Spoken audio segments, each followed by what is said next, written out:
You're watching a production of Civic Center TV. Find our on-demand programming on civiccentertv.com and follow us at Civic Center TV on Twitter and Civic Center TV 15 on Facebook.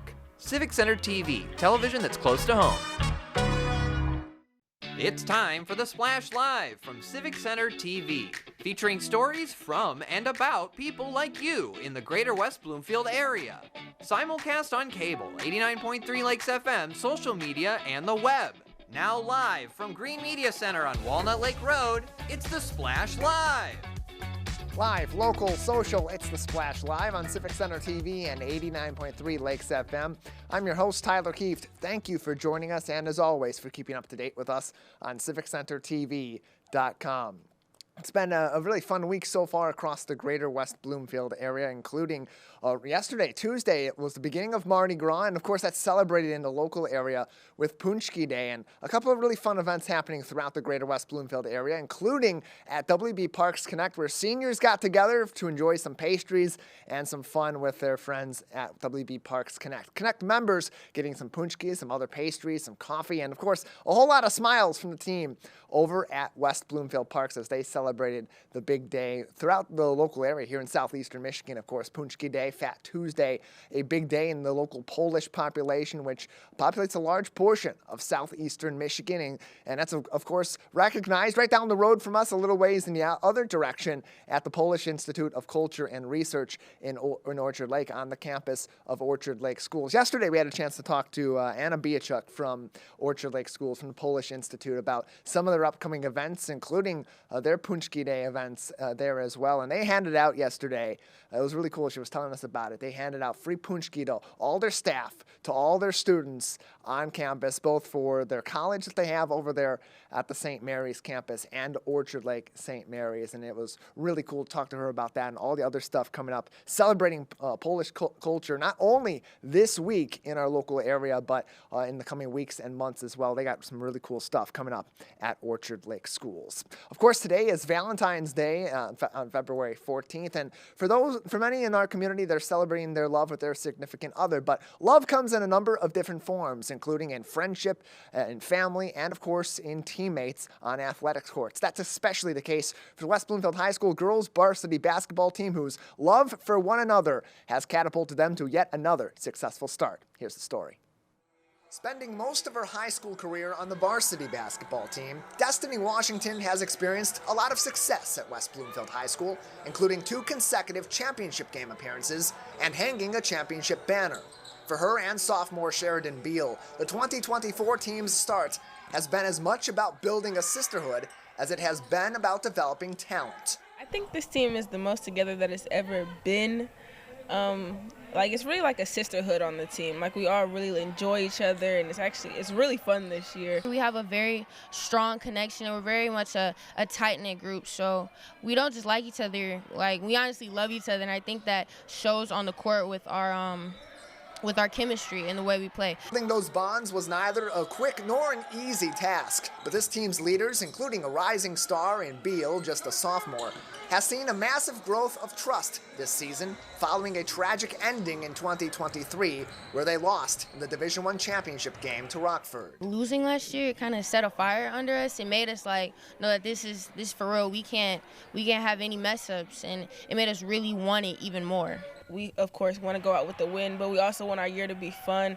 And it's a lot of pressure behind that, but it's also really just enjoying the moment and playing with them and knowing that this is it, and we're going to go out there and give each game our all. The closeness of this team is no accident, according to head coach Darren McAllister, whose mantras in his first 3 seasons at the helm have moved from "I believe" to "together," and this season, "we will." With his team believing in each other and more together than ever before, Coach McAllister has a lot of praise for these girls as they pursue a 3rd consecutive trip to the Breslin Center. I'm really excited about this team this year. I've been excited about the teams before, but this team is special because I've had these group of girls for 3 seasons, and they bought into the mindset of defense. They bought into the mindset of believing and trusting the coaching staff, and we trust and believe in them. And so far, it's been working. With their unit more cohesive than ever, West Bloomfield's girls basketball team can focus on basketball, knowing that they are more than a team. They're family. We just really like each other. So off the court, we're always together, always talking to each other. In school, constantly seeing each other, giving each other hugs. We're just a very tight group. We have a few new people on the team, but they came in and it was kind of like we already knew them. Like, it was like really family-like. So off the court, we're together, and then it just shows on the court that we also we're like best friends. Best friends showing each other their love each and every day and coming together as a team. This team is off to a fantastic start. Their regular season, just a few more games left, 4 more games, including coming up on the 16th. They're going to have an away game at Clarkston, and then they come back home for their final home game on February 23rd against Stony Creek. And then a couple more games on the road before we head into playoff time as we march into the month of March. That's what Darren McAllister, the head coach, has said.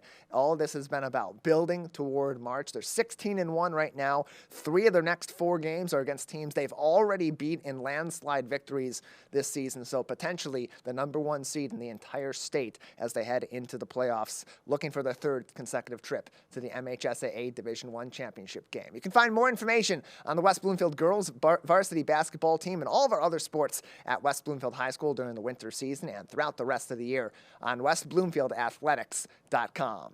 Live, local, social, it's The Splash live on Civic Center TV and 89.3 Lakes FM. We'll take a quick break. On the other side, some fun with art and history at the Jewish Community Center of Metropolitan Detroit. Stay with us.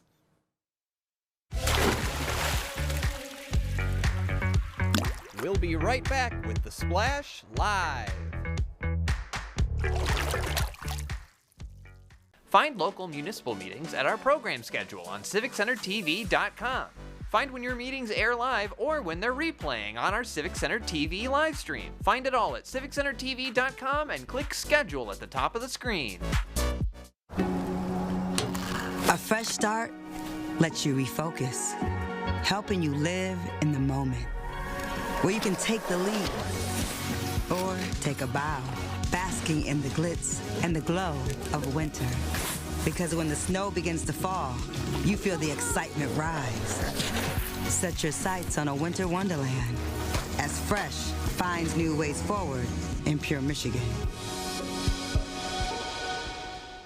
When I was in foster care, I never knew when I would have to move, so I always had my suitcase ready to go. Then one day, I was adopted.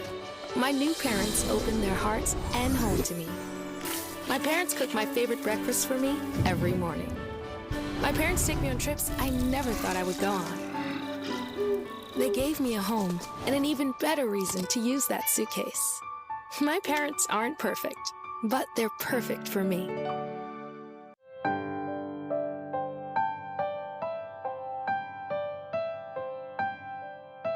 What people are watching in Keego Harbor. Civic Center TV and 89.3 Lakes FM.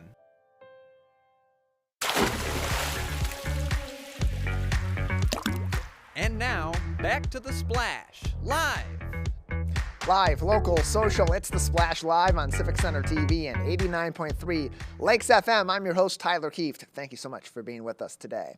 At the Jewish Community Center of Metropolitan Detroit, now known simply as the J, they of course have the Janis Cherrick Gallery and celebrate so much of our local art and our history in the greater West Bloomfield area, Metro Detroit, and beyond. One of the many ways that they celebrate our art and our history is to bring in experts in those fields to discuss both and how they tie back to our community. Joining us now is one of those individuals that they are bringing in very soon at the J. Wendy Evans is an art historian and joins us now on The Splash Live. Wendy, thank you for being with us. Hello. Nice to be here, Tyler. Yeah, nice to see you as well. You're a longtime contributor to the Detroit Institute of Arts who is partnering with the J for an upcoming discussion Thursday this week. You'll be talking about the Art Institute of Chicago. Now, of course, Chicago, a long ways away from us here in Metro Detroit, but there's a lot of art connections between Detroit and other cities like Chicago in the Midwest. Well, we're not that far away from Chicago. You can, if you fly, you get there the same time you leave because of the time change, but it's just a drive away. So it's a place that a lot of Detroiters have been to. And yes, there are connections because, like Chicago, the DIA, and I should stress I'm not talking today or at the J on behalf of the DIA, although I'm a longtime volunteer there. They're similar, both of us are multicultural institutions with a collection that spans the globe and the centuries. So there are similarities, but we have some different strengths. Their particular strength is late 19th century Impressionist and post-Impressionist art, thanks to a lot of their collectors who were very generous in donating works. They have a world-renowned American art collection, but I'll be talking about the whole range of works that they have.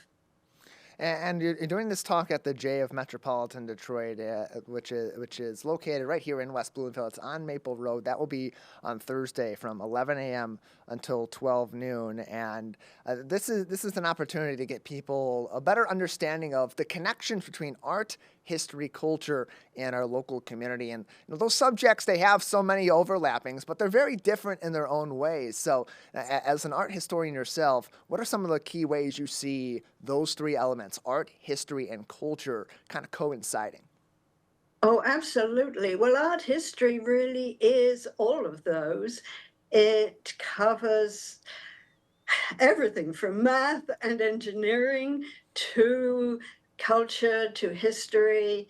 And what I hope to do in all my talks, and I give talks at the J fairly regularly, have for quite a few years.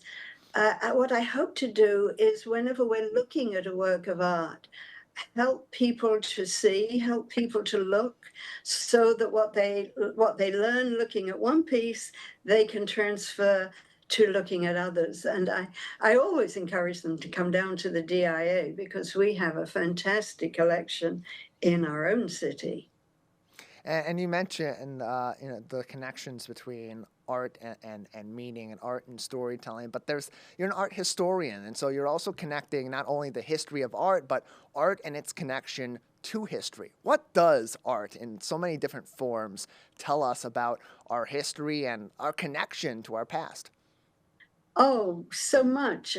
For example, one of the works I'm going to show, and is very appropriate for Valentine's Day, is a pomo basket. These are peoples who've lived in Northern California for centuries, use the rushes from the lake that they live by. And this particular basket, which is gorgeous, it's one of a pair of identical, I'm doing that, but it's a 2-foot wide basket that they've made out of those rushes and shells and feathers from local birds.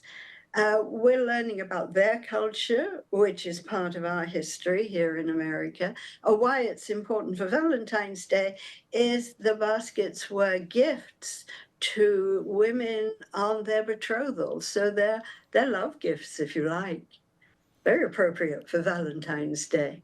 Yeah, yes, indeed. And this is happening, one of your upcoming talks happening on Thursday this week. So the day after Valentine's Day, even more apropos, Chicago, a city for art lovers is the name of the presentation. It's happening right here in Metro Detroit at the J of Metropolitan Detroit from 11 a.m.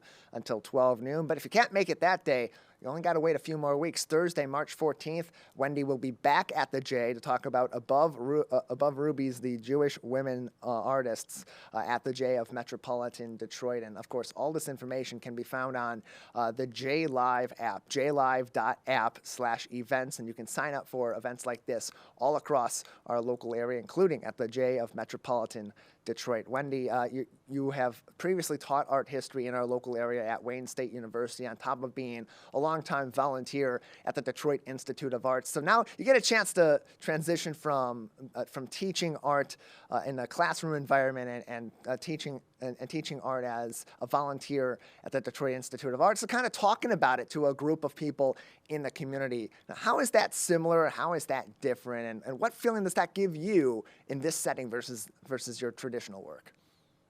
Oh, thank you. And I have actually taught at a few other places in the local area and give talks all around the area. Mostly when I'm giving talks now, it's to older people, like me. Uh, but students ask interesting questions, but the older people bring more of their own experiences to it. I always like the audiences to ask questions, to join in, to make comments.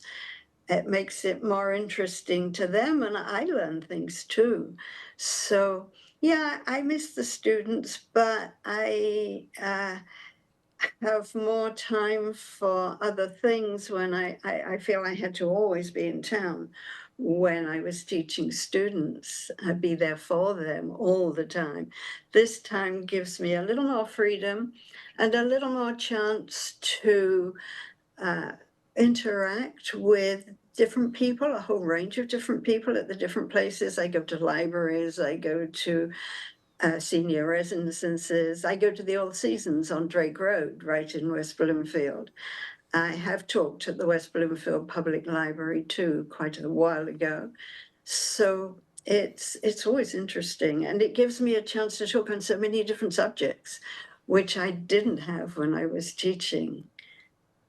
Wendy Evans is with us. She'll be making one of her many art talks at the J of Metropolitan Detroit, happening Thursday this week, February 15th, but also coming back a month later, March 14th, at the J of Metropolitan Detroit for another discussion above Ruby's Jewish women artists. It costs $10 per lecture, and you can RSVP through the J Live app or by contacting Rosa Chesler at rchesler@jccdet.org or by calling 248-432-5418. Wendy, you mentioned your students always asking inquisitive questions that got the conversation going. So for those that are attending these events, whether they attend later on this week or they go to your next discussion at the J in March, how can they best prepare to come in and get the most out of these talks and learn all the interesting stuff they can about Chicago as an art city and other topics you'll be discussing? Remember to bring their glasses so they can see the images. Looking is most important. And if you don't see very well, sit near the front. I always describe the works, though, in great detail. I do have some people who have sight problems. It's not uncommon as you get older.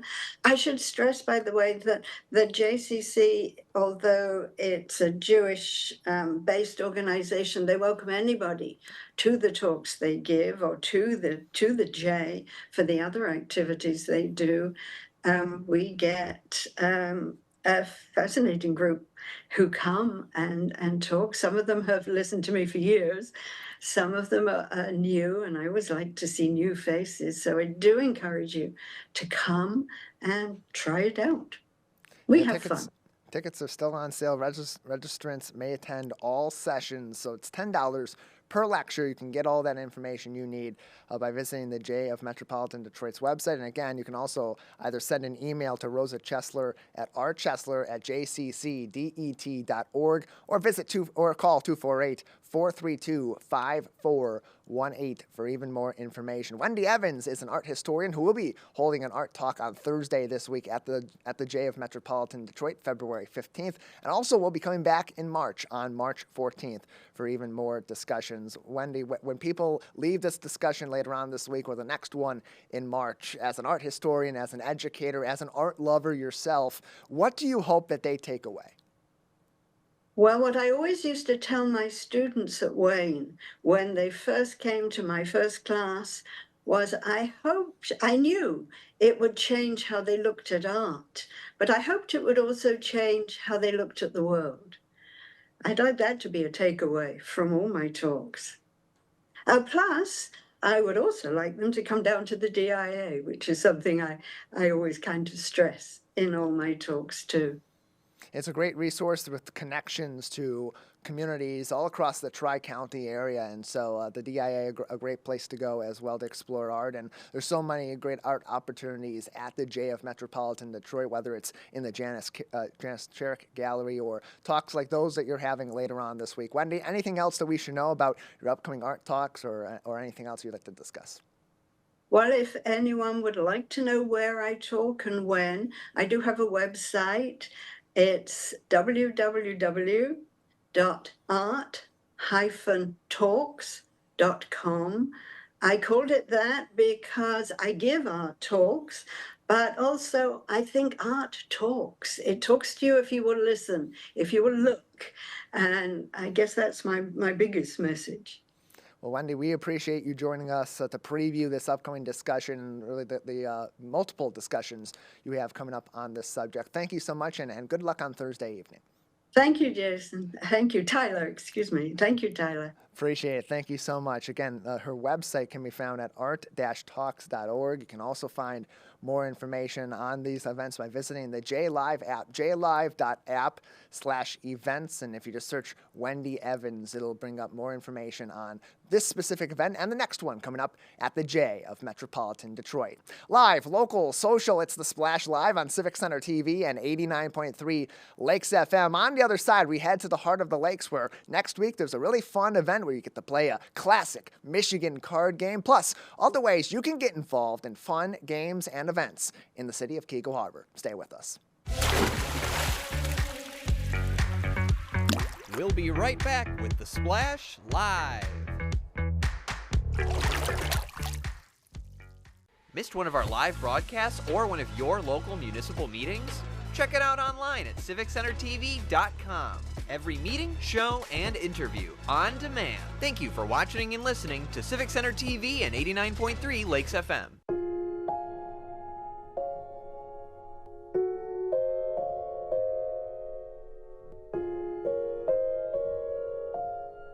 When you have a gambling problem, you have a money problem. Don't let your gambling cause you financial hardship.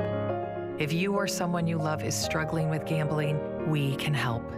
Get free confidential counseling and win your life back. Learn more at michigan.gov/problemgambling. Live, local, and social. It's The Splash Live on Civic Center TV and 89.3 Lakes FM.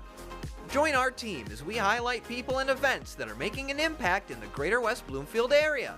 Catch us live Monday to Friday, 8:30 a.m. to 12:30 p.m. Watch us on demand at civiccentertv.com. Or watch us on TV at Comcast Channel 15 or AT&T at Channel 99.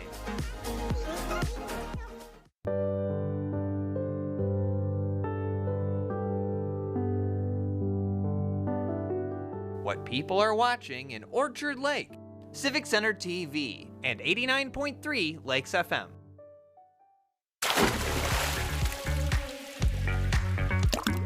And now, back to The Splash, live.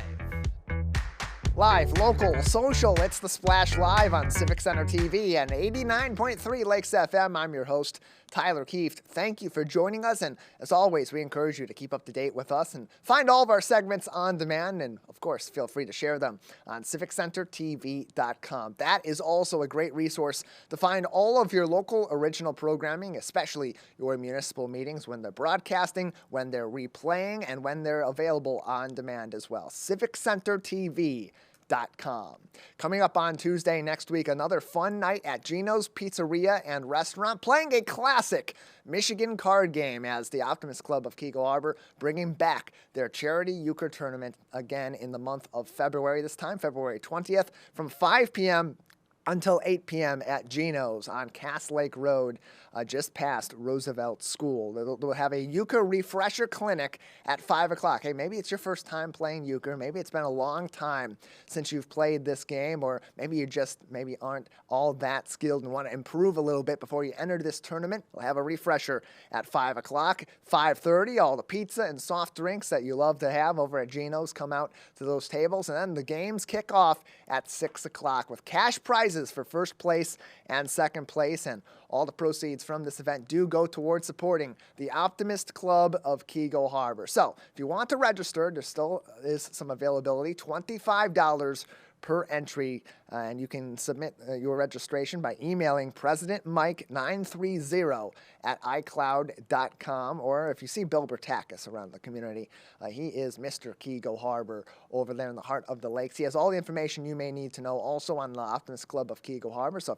if bump in the bill, you can ask him about this event as well. There's so much else going on all across the city of Keego Harbor all year long. The Parks and Recreation Committee doing amazing work to have fun for the whole family and for the whole community all year long, whether it's the Memorial Day parades, their block parties over the summer, or even their tree lighting near the end of the year, if you remember that a few weeks back. That was fantastic, and those lights were so beautiful in Rose Sorter Park behind City Hall. That all happens from volunteers like you out in the community helping out with their committee, whether you join the formal committee or just attend their meetings, including one tonight at Keego Harbor City Hall. February 14th is their meeting night for the month of February, March 13th for next month, and then April 10th are their next upcoming meetings, as you see on your screen on civiccentertv.com. All of these are held at Keego Harbor City Hall, and of course, you can find more information on those meeting times by visiting keegoharbor.org. In addition, if you want to find more ways to get involved with Keego Harbor Parks and Recreation, or mark your calendars for all of their fun events all year long, you can find this calendar with a listing of all their events coming up in the next few months, including their egg hunt at the end of March on March 30th, their canal cleanup on April 6th as we head into the warmer seasons of the year and get ready to get back out on the water, and so much more. Facebook at KH Parks to get in contact with the entire Keego Harbor Parks and Recreation team. We often hear on this program from Kirsten Sonneville Douglas, and when we're out and about in the community, talk to Leslie Clark and other volunteers who do such great work, a lot of fun in the city of Keego Harbor, and they do such amazing work to keep that city close-knit and having fun all throughout all 4 seasons of the year. Live, local, social, it's The Splash live on Civic Center TV and 89.3 Lakes FM. On the other side of this break, we'll talk to the owner of a local business that's helping you to get some good exercise in during the winter season, but also help your mind, your body, and your spirit at the same time. We'll be right back. We'll be right back with The Splash Live.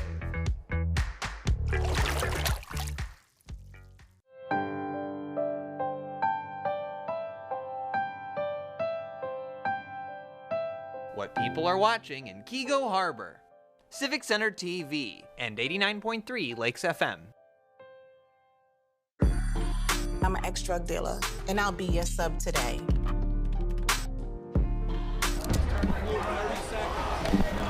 Two milligrams of fentanyl can be lethal. A lethal dose is in here. Who gets it, I won't know. It's cheap, it's potent, and it's profitable. The sad reality is, fentanyl is being mixed into everything now. More kids should know.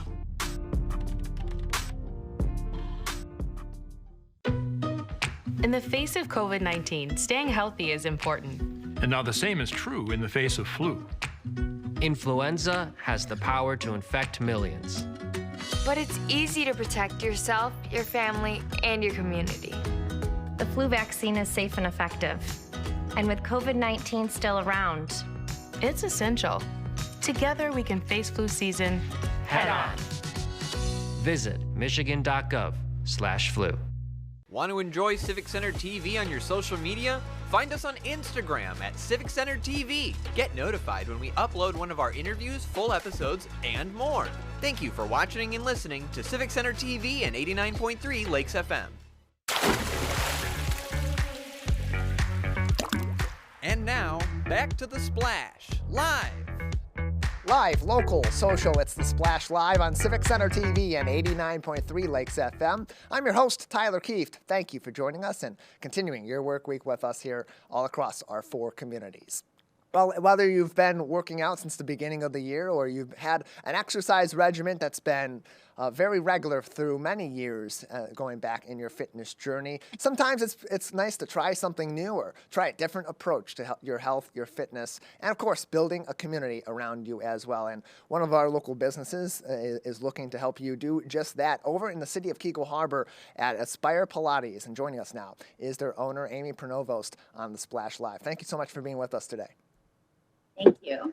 Yeah, glad to have you on as your studio provides training both in yoga as well as in Pilates. And these are interesting forms of fitness because it's a lot of flexibility, it's a lot of movement also. And people on the outside looking in may see these as being lighter or easier, but it's really a tough art. It really is. What we focus on is the mind-body connection in both modalities. So my expertise was originally Pilates, and then I later got certified in yoga. And they're very different in terms of the approaches, but one thing that is similar is the mind-body connection that happens as soon as you either get on your mat or get on a piece of equipment. And also the connection within yourself, but the connection from the instructor to the student as well. So I wouldn't call these necessarily lighter forms of exercise, but just a different way of moving.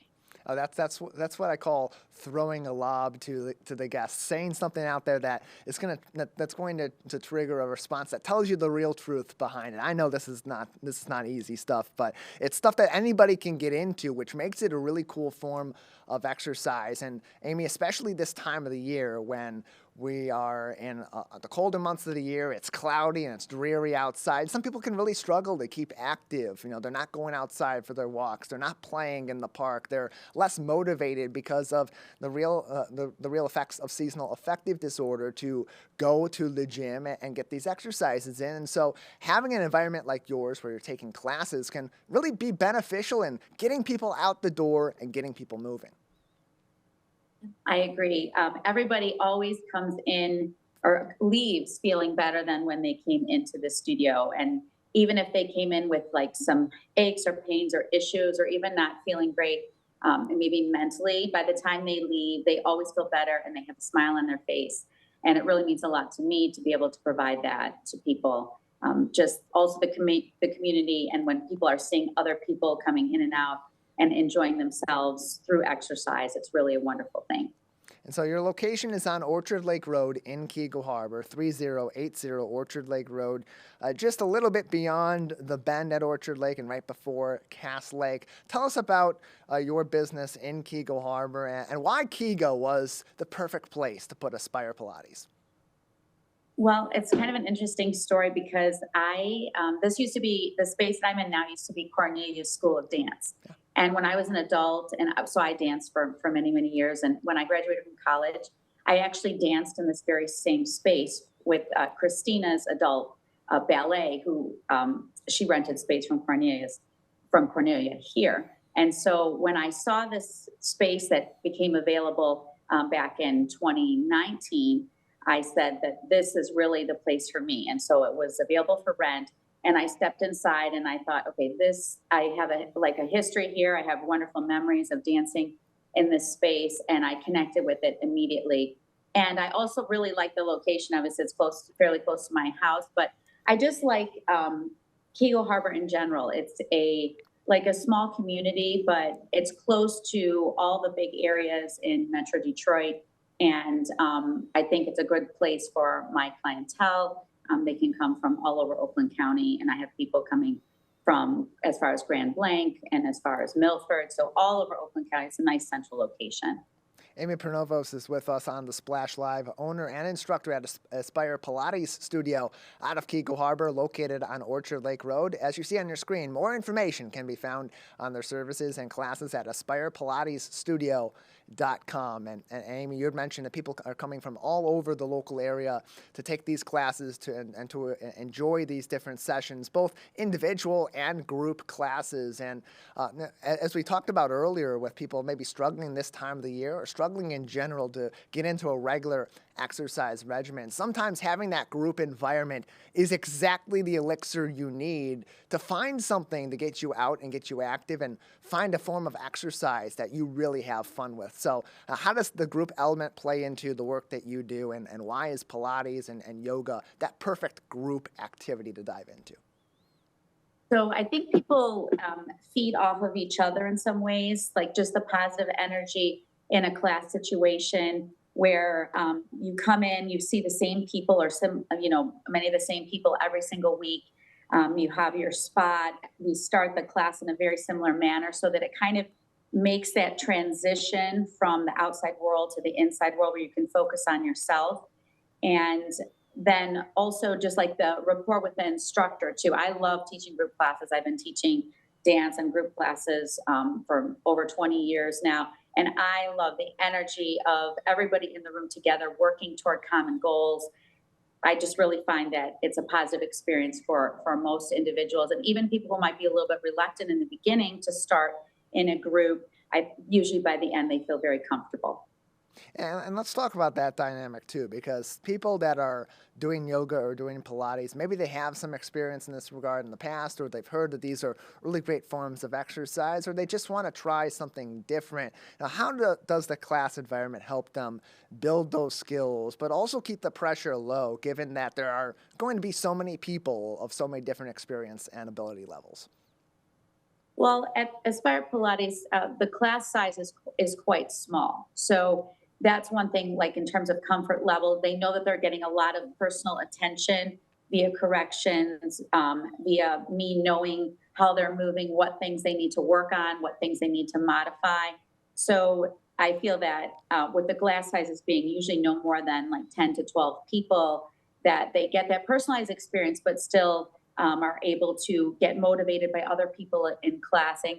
I'm looking at this person and I'm seeing how inspiring they are to me. They've had this issue or that issue, or maybe they had a hip replacement or a knee replacement a year ago, and look what they're doing now. And I feel motivated because they're in class and they're still going and doing really well, and the improvements they've made. And even though they've had all these challenges, they've still really been able to come through. So that motivates another person in class to take that challenge as well. We're joined by Amy Pronovost, who is the owner and an instructor at Aspire Pilates Studio out of the city of Keego Harbor. You can find more information on all their classes on aspirepilatesstudio.com, and also can find them on their Facebook page, facebook.com/Aspire Pilates Studio. And Amy, if people are interested in trying out some of your classes, maybe trying yoga or Pilates for the first time, what are some of the services that you do provide in terms of individual lessons, group lessons, and the like? So I like to start by meeting people via phone call. So if they want to, if they want to do a private or duet session, meaning like a one-on-one with the instructor, which I recommend if you haven't had any experience with Pilates before.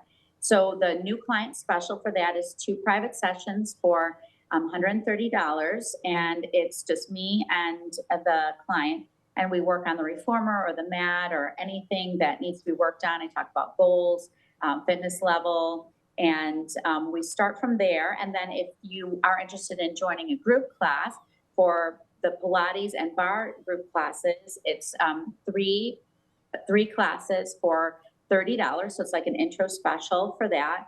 And you can sign up online for those.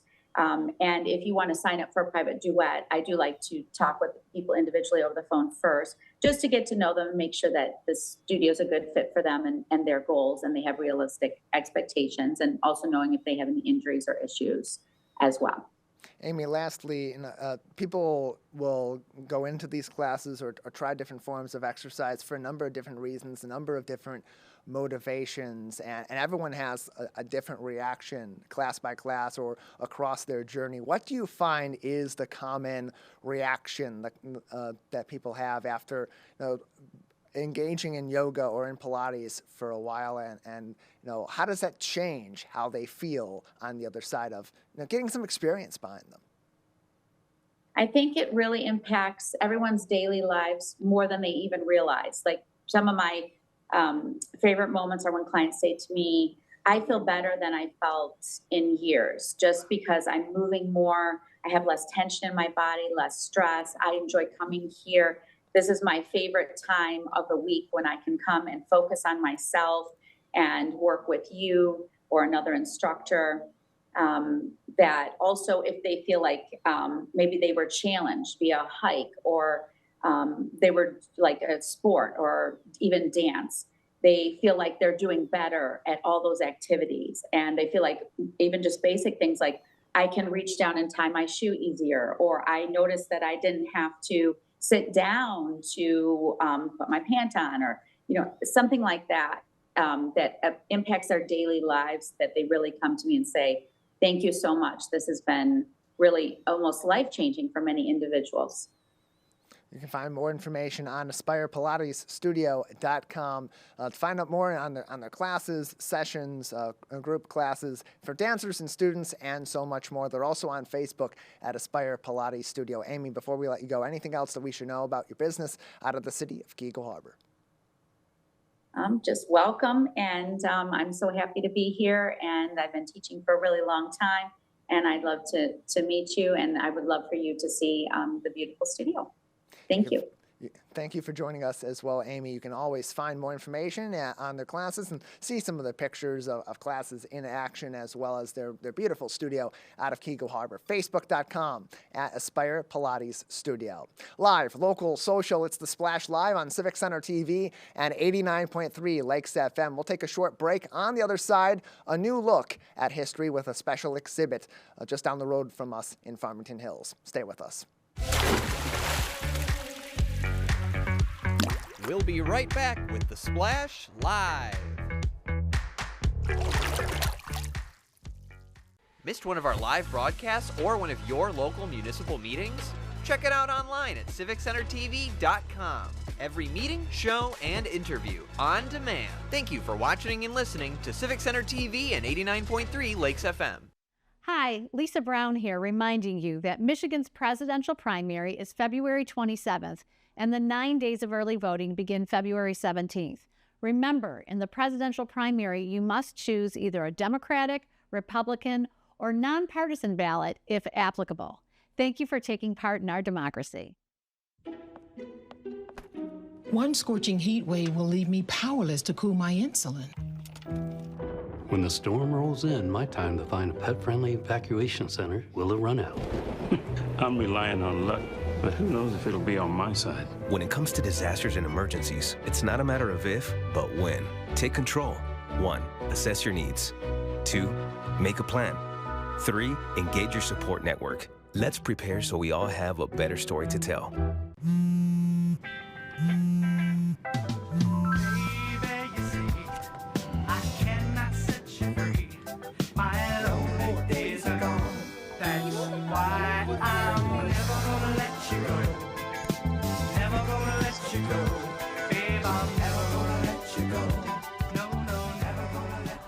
Here you go. Thank you. Thank you.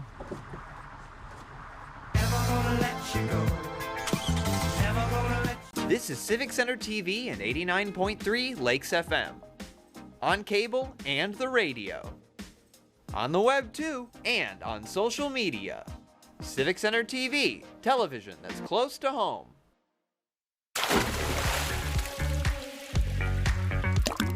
And now, back to The Splash, live.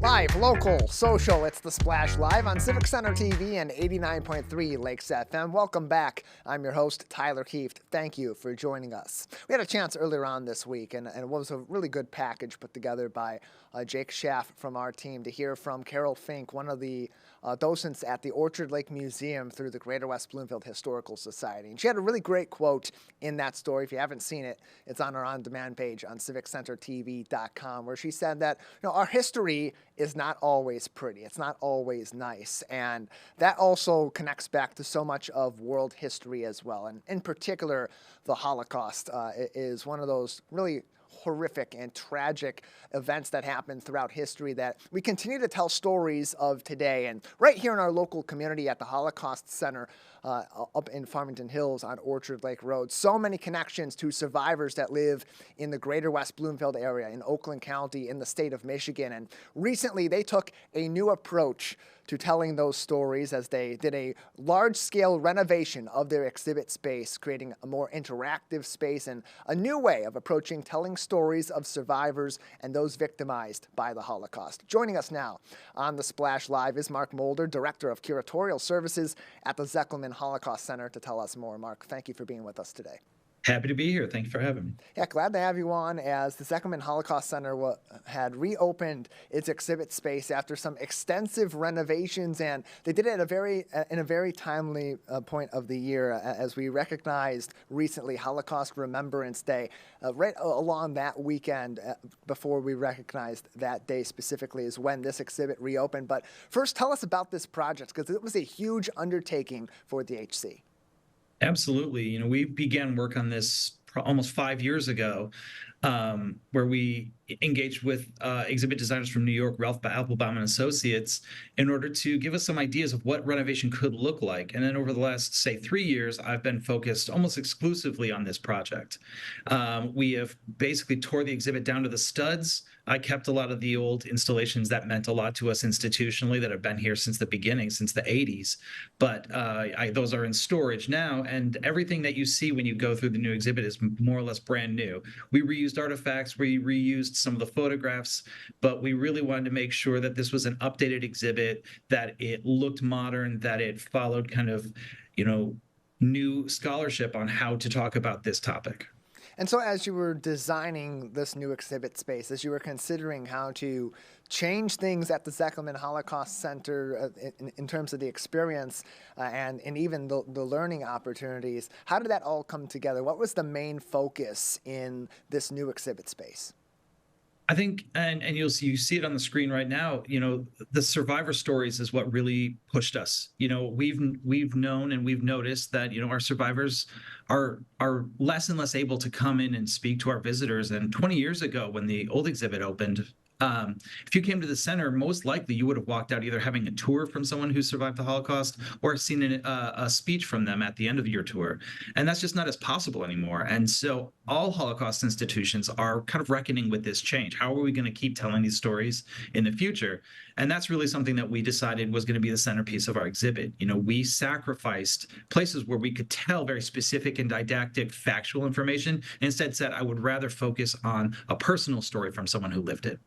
And so with that being the case and trying to preserve these stories of survivors of the Holocaust for years to come, knowing that many of them are getting up there in age and are nearing the end of their life, how does technology play into this new exhibit space and extending the lifetime of those stories from our survivors? Sure. So, and there's lots of other options out there in the world. The way that we focused on it is, we have touch screens where you can watch short clips. We project their quotations onto the wall. We have other kind of collage videos that include survivor testimony, and we have, printed quotations throughout the museum.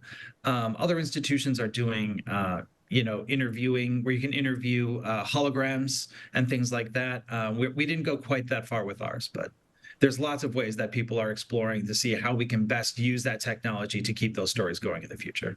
And ultimately, the goal of the Zekelman Holocaust Center remains the same as it did before this transformation of your exhibit space, but you're presenting that mission, you're presenting that story in a different way. And how do you believe that these renovations will help to enhance that experience and enhance the impact of seeing these stories, of hearing these stories, and learning more about the atrocities of the Holocaust? Yeah, so one of the main, points of our mission is this word empower, and we really want to empower our visitors. And so I did a tremendous amount of research over the last, say, 10 years of my career on how to get our visitors and get visitors that come to an exhibit like this to really develop some compassion for what they see. And we use techniques very specifically, including connecting them with the people who lived those experiences, and also getting them to reflect on what they can do in their lives to make the world a better place. We don't tell people what they need to do, but we give them the tools to understand that whatever their motivation is, they have the ability to make that positive change. And that's something that is really, really, I think, successful and has been working really well for us so far. And it's going to help to reach even more people than beyond the 150,000 visitors in person and virtually to your exhibit tours that you tend to have year by year, to have something different to attract people in, something different, a different way to look at the history that's in your building and the stories that are going to continue to be told for years to come. In terms of the initial reaction to this new exhibit space, what's the community's reaction been like? It's only been open for a short period of time at the point that we're talking about this today. Yeah, so we've only been open to the public recently, but we have allowed students to come in for a little while now, and the reaction has been, I couldn't have asked for a better reaction. They're saying the exact types of things I would like to see. They're connecting with the survivor community, that they are connecting with the stories that we're telling, and even more importantly, they're walking out with a sense that they are not helpless in their world, that there's something that they can do positively to impact their world. And those are all huge wins for us. And we've seen some individuals on the screen that were at your celebratory event as you did your grand reopening of this exhibit, some of whom I would imagine have either had family that were survivors or were survivors themselves. As they saw this new exhibit space, this new approach to telling the stories of themselves, of their families, of those that were lost in this atrocity, how did they react to this new approach to your storytelling? It's been a really meaningful, thing, experience for me to see them react. What you see in these photos are groups that we haven't really seen in that size since COVID, in all honesty. And, to have them back in the building and for them to see how we're telling their stories and have them react so positively has been really, really moving. And even more than that, one of the design aspects of this exhibit is that I made sure that I can tell different stories over time so that we're not just committed to the same, say 60 Michigan Holocaust survivors that are currently in the exhibit. We have over 800 in our collection, and I can keep telling different stories throughout time. Mark Mulder joins us, the Director of Curatorial Affairs at the Zekelman Holocaust Center, on today's edition of The Splash Live. You can get more information on the Holocaust Center as well as their brand new exhibit space at holocaustcenter.org. You can also find them on Facebook at Holocaust Center. Again, their website, holocaustcenter.org, for more information, including on special programs and events coming up at the Zekelman Holocaust Center, which is located on Orchard Lake Road in Farmington Hills, just down the road from us here in the greater West Bloomfield area. Mark, as people venture over to the Holocaust Center or consider going there, maybe they've learned a lot about the Holocaust over the years. Maybe they've been to other Holocaust centers, but what do you hope is the reason that they come out to this? Or what would you say would be the biggest draw at this new exhibit space that would give them a reason to come out here and learn even more, take a different look at this piece of history? I think that other Holocaust organizations, and we work really well with all the other Holocaust organizations that we know in this country and abroad. One thing that we do, we said, what can we do differently, or what can we do better than anyone else? And the reality is that we can tell the stories of our Michigan community members. And so that's what I think more than anything else they should expect to see. I mean, we have artifacts, we have art, we have, really incredible design that people that are interested in those things would take a lot away from. But, it's that focus on the Michigan connection. And it's not just survivors. We have artifacts from Michigan witnesses to war crimes trials. And people received, communications from their family from the Warsaw Ghetto here in Metro Detroit. So it's really, it's about making it relevant to the visitors that come here rather than just telling a broad story. It's really about making it specific to people from this area. Mark Mulder is with us. He is the Director of Curatorial Affairs at the Zekelman Holocaust Center. The brand new exhibit space is open after it being years in the making, and began those renovations officially to prepare for this time back in May of 2023. Mark, before we let you go, anything else that we should know about the Zekelman Holocaust Center beyond this new exhibit or upcoming programs and events people should keep their eyes out for? I just want everybody, encourage everybody to engage with our social media. We're on Instagram. We are on Facebook, and to, of course, as you mentioned, visit our website, www.holocaustcenter.org, to stay in touch and keep up with us. Well, Mark, we appreciate you for joining us, and congratulations on this massive step forward for the Zekelman Holocaust Center. As you said, it was a big undertaking and years in the making, and you finally have reached that finish line with some very important and very helpful new approaches to this. So congratulations, and thank you for taking the time to be with us today. Thanks for having me. Appreciate having Mark on, talk about this new exhibit at the Holocaust Center, the Zekelman Holocaust Center, up on Orchard Lake Road. Really extensive renovations, multiple millions of dollars, years of effort went into that. Congratulations to their entire team, and really love the approach that they're taking to telling stories of Holocaust survivors as they continue to grow older, and soon they won't be here with us to tell us their stories anymore. So a really cool new approach that involves technology, that involves a new way of looking at their stories and continuing to take a new interesting look at one of the greatest historical atrocities and what we can continue to learn from those today. Live, local, social, it's The Splash live on Civic Center TV and 89.3 Lakes FM. We'll take a quick break. On the other side, how we can recognize volunteers, young and old, in our community, and so much more across the greater West Bloomfield area. Stay with us. We'll be right back with The Splash Live. Good nutrition can help make sure you have enough iron, calcium, and vitamin C in your body, which can make it harder for lead to enter your bloodstream. Help protect your family from the harmful effects of lead.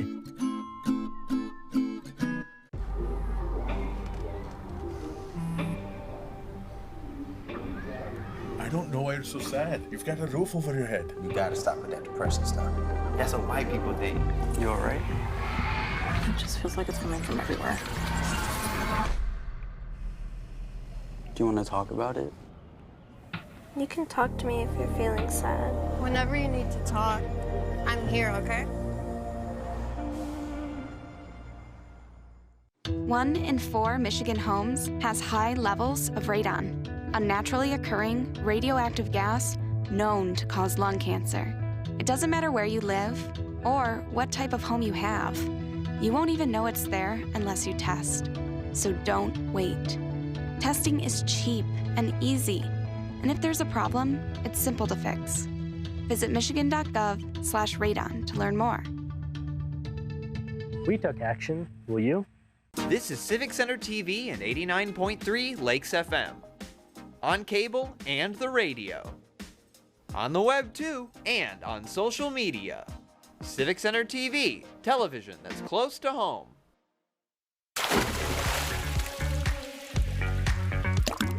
And now, back to The Splash, live. Live, local, social, it's The Splash live on Civic Center TV and 89.3 Lakes FM. Welcome back. I'm your host, Tyler Keith. Thank you for being with us. We're getting closer and closer to that time of the year where we enjoy celebrating volunteers making an impact in our community across all various age groups. And that all begins in May with the West Bloomfield Youth Assistance Youth Recognition Awards that will be happening on May 1st, 2024. But nominations are open as we speak for those awards, and you can learn more information about all the requirements either on wbyouthassistance.org or on their Facebook page. Nominations are open for students across the West Bloomfield School District or those in other school districts that are directly impacting the West Bloomfield community. Now, mostly it's going to be for students that are in the West Bloomfield School District, as other neighboring school districts in the greater West Bloomfield area, like Bloomfield Hills or Walled Lake and the like, have their own youth assistance organizations that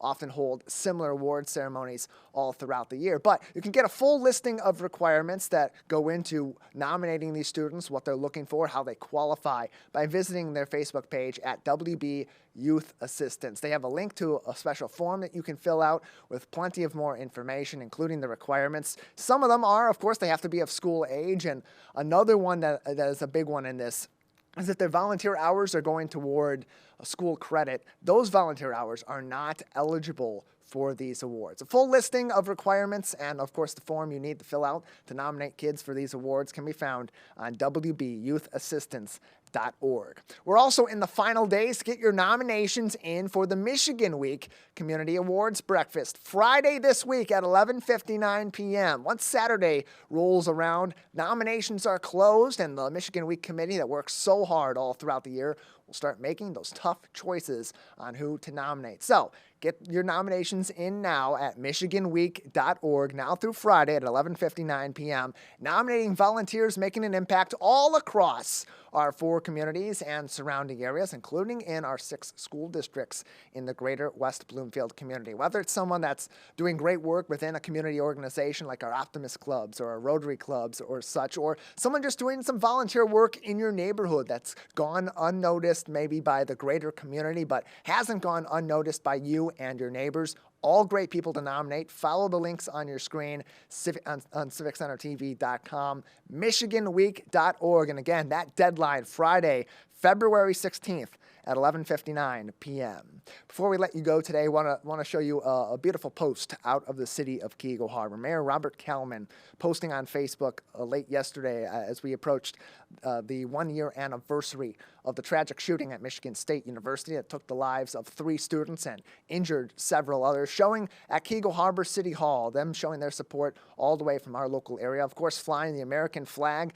the state of Michigan flag, and the green and white block S letter Michigan State flag in honor of those lost on that day and those continuing to mourn in our community and beyond on the one-year anniversary. As we remember the victims of last year, Ariel Anderson, a junior from Grosse Pointe, Alexandria Werner, a junior from Clawson, as well as Brian Frazier, a sophomore from Grosse Pointe Park, all of whom lost their lives at Berkey Hall and the MSU Union on February 13th. 2023. We also recognize those that were injured, many severely injured in that tragedy, and the communities continuing to be affected 1 year later who are mourning today. And Julie Beatty said it really well at the school board meeting on Monday night, just before they wrapped up in the Good for the Order section, that we want to be mindful at this time of the year of those that are continuing to mourn or those that may be feeling those emotions as we have now surpassed that 1 year anniversary. Michigan State University has events all throughout the week to help students on campus, so parents